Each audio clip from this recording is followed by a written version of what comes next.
This is it, Super Bowl 58, Dynasty versus Redemption. Will the Chiefs win as villains over the 49ers? Today on Locked On Chiefs. From the land of the free and the home of the Chiefs, this is the Locked On Chiefs podcast. Welcome to another Locked On Podcast Network crossover episode, the final crossover of the entire season, Super Bowl 58, Locked On 49ers, Locked On Chiefs. We're going to get into the nitty gritty of this one. We've got the biggest storylines, all the biggest matchups in this one. Of course, some Super Bowl predictions. I do want to thank all the listeners out there for Locked On 49ers and Locked On Chiefs for making us your first listen here on the Locked On Podcast Network. Your team every day. Love all the everydayers out there. Make sure you're subscribed up on YouTube and everywhere you get your podcast. Today's episode of Locked On 49ers and Locked On Chiefs, as all crossover Thursday episodes are, is brought to you by Prize Picks, the easiest and most exciting way to play daily fantasy sports. Go to prizepicks.com/LockedOnNFL and use code, all lowercase, LockedOnNFL for a first deposit match up to $100. Here we are again, guys, 4 years later. Croc and I and the Locked On 49ers listeners obviously hoping for some different results this time. We'll get into how those results could unfold on Sunday, but we got to start with the biggest stories. And for the Kansas City Chiefs, fellas, what is the biggest story coming into Super Bowl 58? For me, it's the relief. It's us against the world, and it really is, because not only now does no one want the Chiefs to win, not just Niners fans, which I completely understand, but the rest of the league doesn't want to win either. And so it really has turned into darling Mahomes and what he can do to, oh, we're tired of this dude. Nobody wants him, and they're embracing it, and they're becoming the villains, and they're happy with it. Travis Kelce couldn't care less. Y'all booed him pretty good on media night, and he just ate it up. And they are just circling the wagons to go after everyone at this point. Well, I can't wait until the 49ers are the villain, are good enough to be the villain. The villain only becomes the villain when people are tired of seeing you win. So I think that the Chiefs, or the fact that the Chiefs have kind of reached that point in their dynasty and what's going on, I think that's a good thing for you guys. Yeah, I think it's fantastic. I love what I'm seeing from Travis Kelce and from Patrick Mahomes when it comes to playing this villain role. It's great to watch, and you see that they both relish it, they both enjoy it, and they enjoy people booing them, and that's funny enough to say, but it's real. I mean, they realize what they're doing, they realize why they're getting booed, and it's going to continue to be the storyline. You know, Kansas City walks out with a win, it's going to be even worse. So there you go. No doubt. Yeah, it's you should wear it as a badge of honor to be the evil villain, much like obviously Belichick and Brady were for 20 years in the NFL. If you can have that kind of dynastic run, everyone's going to hate you. The 49ers were that in the 1980s into the 90s a little bit. We've seen that happen a lot. You want to be that team. You want to be the team that everybody else is gunning for, that fans are tired of seeing win out there. By the way, the voices you're hearing there, I don't know if I introduced this all properly. That's Ryan Tracy and Chris Clark of Locked On Chiefs. Brian Peacock here with Eric Crocker, my co-host, every day on Locked On 49ers. Were you guys a little bit surprised by how much louder the 49ers fans were on that opening night than Chiefs fans? Because I've heard there's a lot of Chiefs fans there and Chiefs jerseys around. I mean, there's already a lot of 49ers fans. It's closer to California than it is to Kansas City, obviously. And there's already a lot of 49ers fans. There might be more 49ers fans in Las Vegas anyway than Raiders fans at this point. Raiders fan who I'm sure is growing there, but you know, it's a home environment somewhat for the 49ers. But I don't know if it was more about the fans just wanting to boo the Chiefs, or if it was just that many more 49ers fans, because I'm sure there's a lot of Chiefs contingent there in Las Vegas, right? It has to be. It feels like they were just happy to be there, and the volume of people, once one starts, it's not a wave. It's just a boom. It's a volcano that takes over. I enjoy seeing it. And just for the record, America, it was Mr. Eric Crocker that called this a dynasty before I did. Well, I do have questions about the dynasty, and I think I kind of want to start with how we view this Kansas City Chiefs team. I think from the outside looking in, for most of the season, a lot of people said that this is a down year for Kansas City, a down year for Patrick Mahomes. And you saw them have to kind of maneuver through some of their lumps, try to figure out who that other receiver is going to be outside of Travis Kelce. You had Kadarius Toney. He dropped a lot of passes early on, did not help the cause. You have young guys like Rashee Rice, and we've seen how far along he has come. But how, with you guys, again, I talked about the outside looking in from the Kansas City Chiefs perspective. How have you guys viewed this team throughout this entire process. We were still complaining on the week 18, man. Yeah, absolutely. I look at this and I look at what they did the entire season, and I'll be the first to admit I did not figure that they were going to be having a long playoff run. It was just, if the problems that they were having were consistent, it was you turn the ball over, you have penalties, you drop passes. But all of that has pretty much disappeared in the playoffs, and that is a huge reason why they've been able to turn things around. And don't get me wrong, the defense is special, and there's a lot there when it comes to the defense. But when it turns out when you catch the ball and you don't turn the ball over and you don't get a lot of penalties, you actually can play pretty good football. So, that's where Kansas City is right now. And I think, honestly, the biggest thing has been what's not happening in Kansas City, where for you guys, the biggest thing is new additions. Who's stepping up? What's the biggest story for the Niners this week? I'm going to let Croc take that one. I was just going to go there from Croc. What would you say is the biggest storyline here, Croc, this week that's not grass related for the 49ers suddenly? Outside of the grass and how they just completely screwed the 49ers. No, I'm joking. I mean, that's the biggest story. The script writers trying to screw the 49ers out of another Super Bowl. They want Taylor Swift and the Chiefs to win, putting them in white jerseys, putting them in UNLV, messing up the grass and the turf. Unbelievable. I would say that the biggest storyline, has been all season and still is probably Brock Purdy.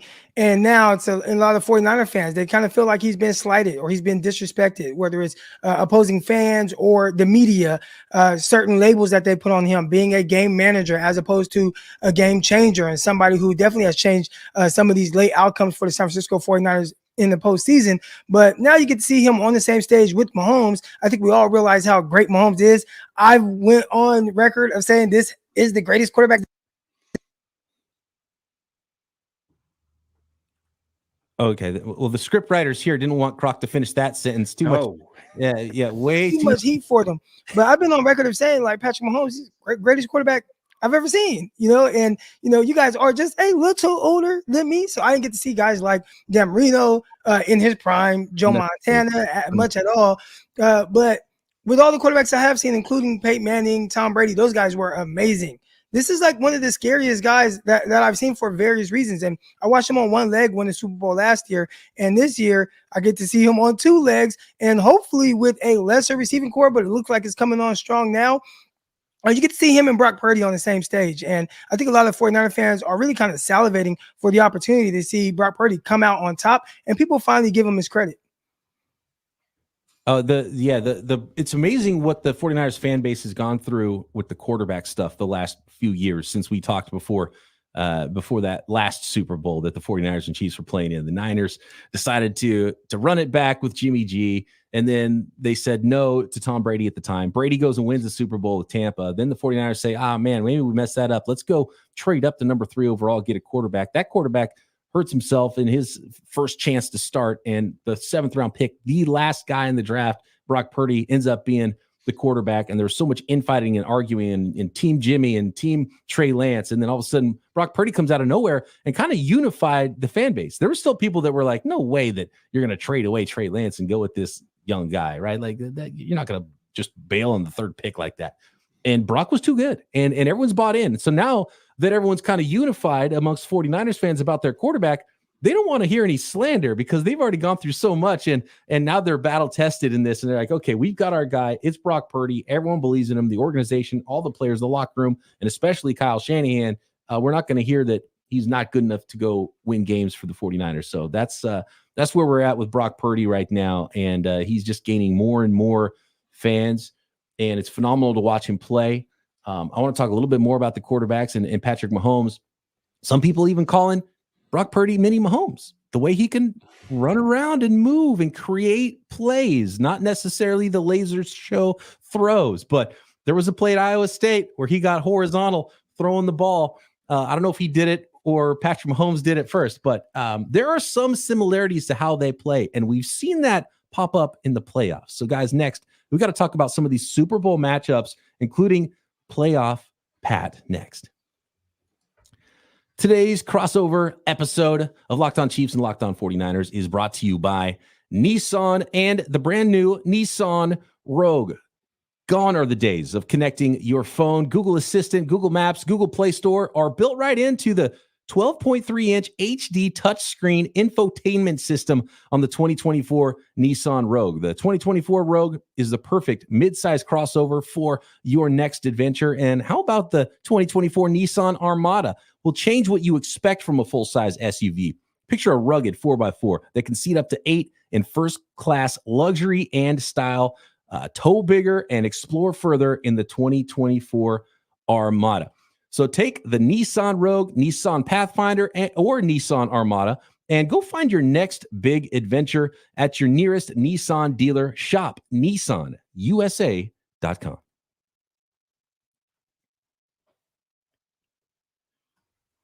All right, here we go. It's matchups time. And we've seen some game winners from Brock Purdy in the playoffs, and that was fun. We've seen it so many times. 49ers fans saw it the last time these teams faced off in the Super Bowl from Patrick Mahomes. I want to ask you guys this. Is playoff Pat a different quarterback? He definitely is different than he is in the regular season. But he is yet again different this season than he has been in seasons past, because now it's about limiting any risk at this point. He's here to lead. He's here to squeeze every ounce of everything you got from everybody else on that offense. The stuff that he's been saying to the offensive line is not repeatable here on this show, but he has been challenging everyone to live up to his expectation. And it's not about, getting that 60-yard completion downfield. It's about making sure you take what's there, that you execute, you get the first down, move the sticks, and live to fight another day. And that's a change for him, but it's just as efficient. It's just a little bit different. Definitely a little bit different, but it is something that has been a lot of fun to see. Him not taking the shots and just accepting what the defense is giving him has gotten this Chiefs team to the ability to where they score enough points and they let their defense take care of it. That's exactly what they do on this team, and he is willing to accept that the offense isn't necessarily going to drive how this team is going to play. Chris, you talked about taking less shots. Is that something that comes from how defenses are playing them? You also mentioned, taking what the defense gives them. Are safeties maybe playing a little bit deeper because they're playing against Patrick Mahomes, so that's kind of forcing him to throw shorter? Or is he just reluctant to throw the ball downfield because, we don't have Tyreek Hill anymore, so let's throw some shorter passes to maybe a Rashee Rice or a Travis Kelce? I do think that you look at it, and part of it is it's the scheme in what they're running. I think that the defense is playing deep, and I think that they're trying to take away some of the deep stuff. But I also think it's Patrick just deciding, okay, yes, what's the chances of me completing this pass? He hasn't been great in downfield passing this season. He's been better a little bit in the playoffs, but when he has to, he'll throw the ball downfield. But he hasn't had a situation in the playoffs so far where he absolutely had to throw the ball downfield. I mean, look at the shot that he took against the Baltimore Ravens. He didn't have to throw that ball, 30 yards to MVS, but he did, and it worked out for him. He's just going to be a guy that's going to look at it and say, okay, is it better chances than not that my guy is going to have a better chance to catch the ball, because I don't want to turn the ball over. He hasn't had an interception in the playoffs, and that's one of the reasons why they've been so successful. I want to highlight my favorite matchup in this game, and it's Kyle Shanahan versus Steve Spagnolo. And I really think that Kyle Shanahan, and it's so important for Kyle Shanahan to win a Super Bowl in his career. It's pretty important for him to win this one with the roster he has, with the team he's put together. When you're the 1 seed and you can't win it, he's already got that reputation. Can he win the big one? And obviously there's some really good players, really good coaching staff, amazing quarterback on the other side against him. But they've already lost 2. He can't get outcoached. And I think there were some elements of getting outcoached in the Super Bowl the last time these two teams played. And one of the things I was critical of Shanahan after the game for, and look, I'm not going to ever say that I'm going to be a better play caller than Kyle Shanahan, right? And tell him what kind of plays he should call. I don't even geek out on X's and O's that much, right? And my criticism was you allowed the Chiefs and the Chiefs defense to dictate what you were going to do on offense. And I think Steve Spagnolo is amazing at doing that. And he did it to the 49ers in the Super Bowl, and he just did it to the Baltimore Ravens as well, with how little they ran the football. So can you guys talk to me a little bit about Steve Spagnolo, what makes him special as a play caller, as a defensive coordinator, and what you expect to see against the 49ers? Because I can't imagine he's going to blitz Brock Purdy as much as he did Lamar Jackson, even though I know he likes to send pressure. But I think he wants to try to force teams to to do what he wants, and then he's got a plan how to go after you when you do the thing that he wants you to do. And his plans are never the same. Like you said, he was able to force Lamar into doing what he didn't want to do. I don't think that's his plan this time, because I do feel, because of the youth of the quarterback, it's going to be more about disguise. It's going to be bait and switch a little bit more in the secondary, I think, with some of the deep shells.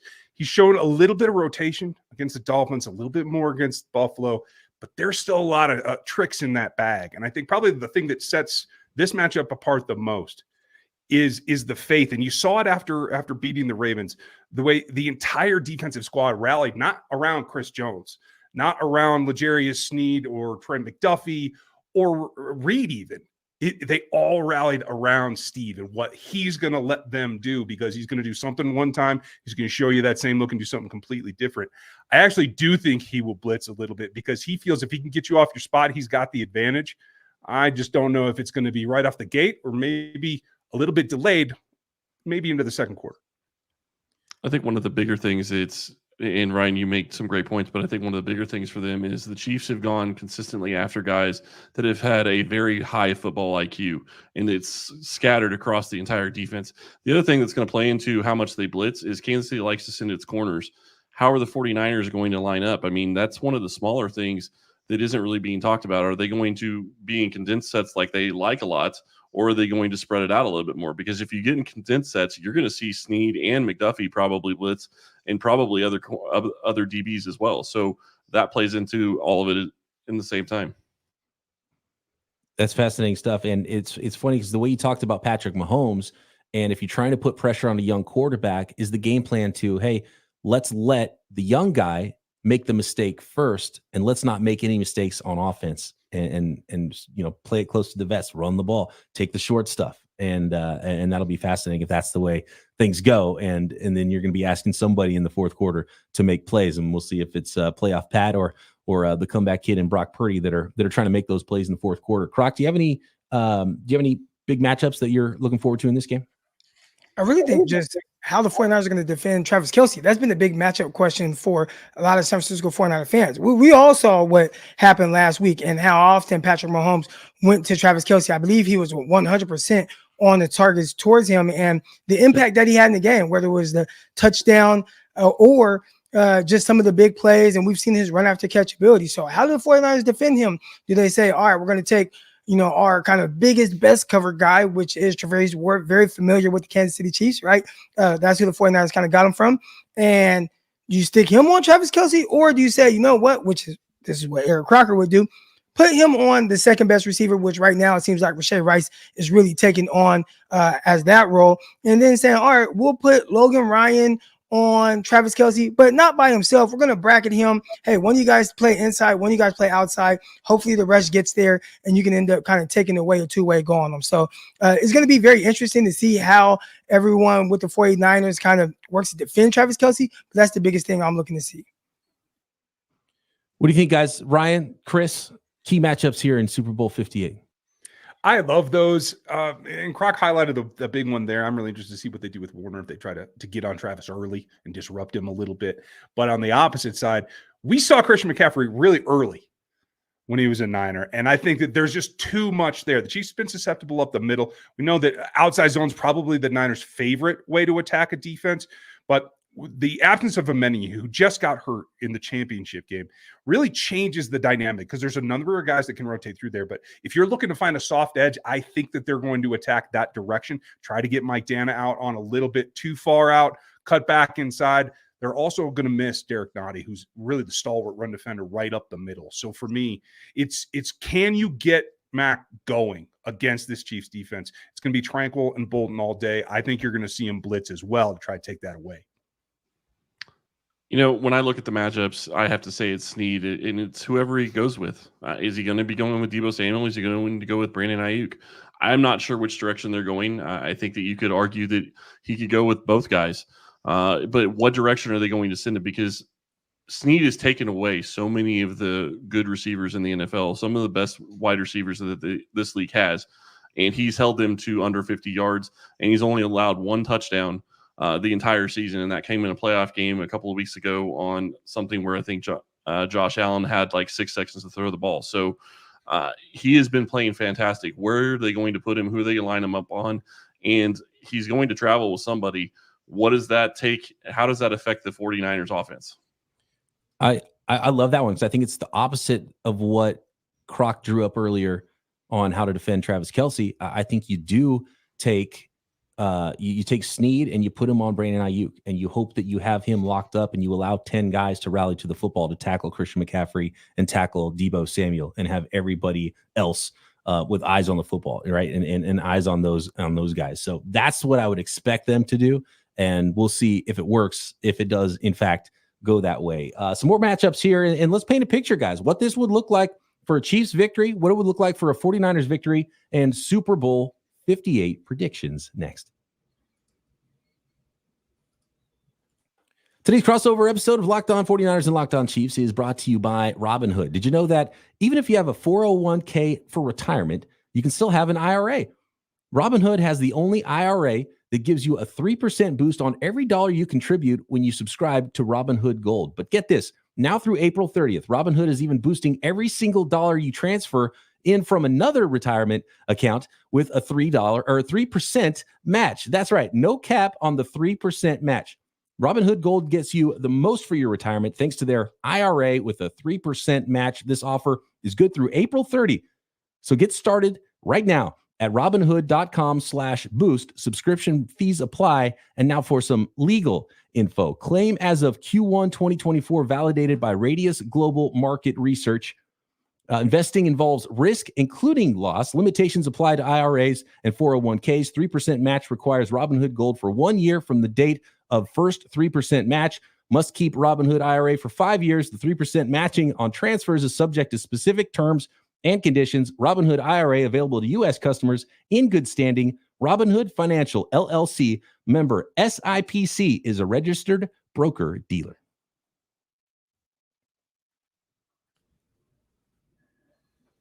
All right, guys, here we go. We're going to get to some predictions here for Super Bowl 58. This game is fascinating to me. I just want to piggyback off the running game stuff you talked about there, because I do think this benefits the 49ers, because the 49ers have had the most trouble with that crack toss, the pin and pull type runs. And it's something that the Chiefs don't run a lot of. Now, will they see that the 49ers aren't good at defending it, try to take the ends out of it in that sort of a way, run away from, or, pin down Nick Bosa? And is that how they try to attack it, even though it's something they don't do a lot of? And on the other side, what the 49ers are good at is where the Chiefs have struggled a little bit. And you outlined that, Ryan. So, and the 49ers have done a lot, classic Shanahan. We think of them with the wide zone, the outside zone. They've been running a lot more gap stuff in recent years. They brought in bigger offensive linemen in recent years. We kind of balked when they drafted Aaron Banks in the second round, top 50 pick a couple years ago. We're like, that guy doesn't. That's not an outside zone, get out and run sort of an offensive lineman. And he's actually changed his body a little bit, gotten more athletic, but fits right in with everything they do on offense now at guard. And obviously, they're so good running left behind Trent Williams and getting Juszczyk out there and getting George Kittle out there. So I do think this is going to be a Christian McCaffrey heavy game plan for the 49ers early. I don't expect Kyle Shanahan to get cute, but again, I think Steve Spagnolo knows that, and he's going to try to give him looks to try to get him out of that, and then we'll see if that creates space behind the front seven and if Brock Purdy can exploit that. And so it's going to be a fascinating matchup for me, guys, because these teams are both so good, and you got the boogeyman over there on your side in Patrick Mahomes. And with a 10-point lead in the fourth quarter, 49ers fans will still be sweating. So those respective couches will have sweat rings no matter what the lead is for the 49ers, unless we're talking about a 3-score lead late. And then I don't know if anybody will still be super comfortable there. And the Chiefs fans should sweat Brock Purdy, because he is the comeback kid, and he's got some special stuff to him. So don't sleep on young Brock Purdy out there, guys. All right, I'll let you guys go first. Ryan, Chris, give it to me. What's the path to victory? What does this look like for a Chiefs to hoist another Lombardi? And let's get some predictions here for Super Bowl 58. For me, there's two things that really stand out. And everything you said about the Niners line, you could say about the Chiefs line as well. Gap has been coming on. They're looking to be a little bit more physical. And I think two things have to happen. They have to win the turnover margin, no matter what. It can't even be even. They have to win it, as in have more, be a positive. And they got to have Isaiah Pacheco run for more yards than Christian McCaffrey does. They got to win the run game. Those are the two big pillars for me. I agree completely on the turnovers. For me, it comes down to they haven't turned the ball over. That's why they've been winning, and they really haven't been dropping the ball. That's the other big thing that they haven't been doing while they've been playing in the playoffs. And thank you, Ryan. I appreciate that. But that's the reality. Is that's why they've been able to get the victories that they have. Is they haven't had those down plays that they had all season long that just killed them game after game after game. So winning the turnover battle, not having more than one or two drops. And as we all know, drops really matter depending on the down. So one drop isn't going to be the same as another. But, if they do those two things, I think they're in great shape. And I think if they can get Pacheco 18 carries, I think that they're going to be in great shape to win this game. I think for the 49ers, it's not letting the others beat you, right? Like, guys like Travis Kelce, he's going to get his great tight end, maybe, retiring as the greatest tight end that we've seen. But you can't let the others get off. You got Rashee Rice. He's been terrific throughout the playoffs. But outside of Kelce and Rice, nobody else on this team even has 10 targets, right? I mean, you look at Christian McCaffrey, he's gotten 12 just in one game this postseason. So guys like Gray, Watson, maybe Pacheco through the air, or the Richie James and the Miko Hartman, you can't let those guys have a big play that really ignites the rest of the offense there. I think that would be a big key for the 49ers, limiting the big plays from those guys. And Valdez-Scantling, which we saw last week, 2 weeks ago, seal the game for the Kansas City Chiefs against Baltimore Ravens. By the way, before I make my prediction, I got to ask you guys, is there any indication that the leaked Taylor Swift trick play is real? Is that something have you seen that? And is that real? No, Taylor is not real. Nothing is real about Taylor. This does not exist. This is not Taylor's version. Okay. I'm sure this has gotten to 49ers brass. It looked like a leaked play, looked like a legit playbook play of a play called Taylor Swift. I don't know if you saw this one, Croc, today. I didn't see that, but I just heard what Ryan Tracy said with her not being real. And I just want to let anyone out there know that it was Ryan Tracy. He's the host of Locked On Chiefs, because those Swifties, they are vicious. They are tenacious. And I want nothing to do with them. So Ryan Tracy said that, Swifties. Oh, the greatest artist of our time, Taylor Swift. And if they run the Taylor Swift play, and it's a real thing, it's a reverse pass where it's a handoff to the running back. Receiver comes and takes a reverse, gives it back to Patrick Mahomes, who hits Travis Kelce on a Y leak or a Y wheel route. So that's the play. That's the Taylor Swift leaked fake play for the Super Bowl. We'll see if that trick play comes out. 49ers 28, Kansas City Chiefs 27. The 49ers, for the third straight game, win but don't cover. They win by one single point. It's a nail biter. Kyle Shanahan gets his Lombardi 49ers first Super Bowl win in 29 years. Croc, what's your prediction? I hope that your prediction comes true. I've been on record of saying, like, I am kind of scared of Mahomes, because I think he does whatever is needed to be done. If he has to come back from a score 24-0 in the postseason, we've seen him do that. If he has to come back from a 10-point double-digit lead in the championship game and then the Super Bowl, we've seen him do that. I don't know what it's really going to take to really kind of slay this guy, but I'm hoping the 49ers can do it. I'm picking the 49ers. All right, I'm picking 49ers. I think the 49ers have the better overall team. I think they have a lot of talent, a lot of good things. This is the best version of the 49ers we've seen. Defense, slight fall off there, but hopefully the offense is good enough to overcome any deficiencies from the defense. I got the 49ers winning 27-24.